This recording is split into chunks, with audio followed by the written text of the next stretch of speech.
Hi hello నమస్తే. ఇదే మన క్యూన్యూస్ ఆఫీస్. ఒకసారి మనం లోపలికి వెళ్ళే ప్రయత్నం చేద్దాం. ఇవాళ దీపావళి సందర్భంగా ఎలాంటి కార్యక్రమాలు చేస్తున్నారు, ఏం కథనో అరిటాకులు, తర్వాత ఇక్కడ మామిడి తోరణాలు కట్టినట్టున్నారు. మొత్తం కూడా పండుగ వాతావరణం అయితే కనిపిస్తూ ఉంది క్యూన్యూస్ ఆఫీస్ దగ్గర. ముగ్గులు ఇవన్నీ కూడా వేసేసినట్టున్నారు. మంచి రంగవల్లులతోటి అలంకరించింది. మీరేనా? ఈ తర్వాత ఇక్కడ నుంచి మనము క్యూన్యూస్లోకి ఎంటర్ అవుతున్నాం.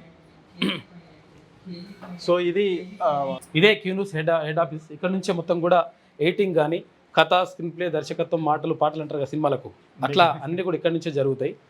వాయిస్ ఓవర్ కానీ, తర్వాత అక్కడ ఎడిటింగ్ కానీ, థంబ్నైల్స్ కానీ అన్నీ కూడా ఇక్కడ నుంచే జరుగుతాయి. ఇక్కడంతా కూడా మన వాళ్ళే వీళ్ళంతా కూడా ఈ పనుల్లో ఎప్పుడు కూడా నిమగ్నమై ఉంటారు.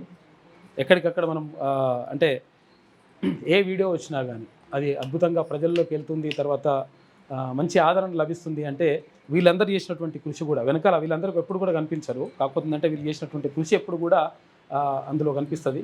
మన క్యూన్యూస్కి సంబంధించి వీడియో ఎడిటింగ్ కానీ, లేకపోతే మిక్సింగ్ కానీ, అటు వాయిస్ ఓవర్ కానీ అన్నీ కూడా ఇక్కడ నుంచే జరుగుతాయి. వీళ్ళంతా కూడా ఎప్పుడు ఇందులోనే నిమగ్నమై ఉంటారు. ఇక్కడ లోపలికి వస్తే ఇది స్టూడియోకి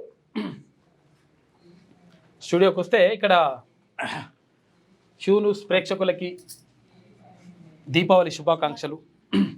ఎందుకనంటే దీపావళి అనేటువంటిది ఒక చెడు పైన మంచి సాధించినటువంటి విజయానికి గుర్తింపుగానే దీపావళి జరుపుకుంటాం. నరకాసురుణ్ణి వర్ధించినటువంటి సందర్భంలో అటువంటి పీడ విరిగిపోయింది. తర్వాత ఆ అమావాస్య చీకట్లన్నీ కూడా తొలగిపోతున్నాయి. మనం దీపాలు వెలిగించుకొని మన జీవితాల్లో వెలుగులు నిండాలని చెప్పేసి అప్పుడు ప్రజలు కోరుకున్నారు. దాన్నే దీపావళిగా మనం జరుపుకుంటా ఉన్నాం. కాబట్టి క్యూన్యూస్ ప్రేక్షకులకి, అటు శనార్థి తెలంగాణ పత్రిక పాఠకులకి, తెలంగాణ ప్రజలకి, అటు ఆంధ్రప్రదేశ్ ప్రజలకి, తెలుగు ప్రజలందరికీ కూడా దీపావళి శుభాకాంక్షలు. మీ జీవితాల్లో సుఖ సంతోషాలు నిండి వెలుగులు నిండాలని చెప్పేసి మనస్ఫూర్తిగా కోరుకుంటుంది క్యూన్యూస్. మీ అందరికీ శుభాకాంక్షలు. మీకు, మీ కుటుంబ సభ్యులందరికీ మా క్యూన్యూస్ నుంచి హ్యాపీ దివాళీ.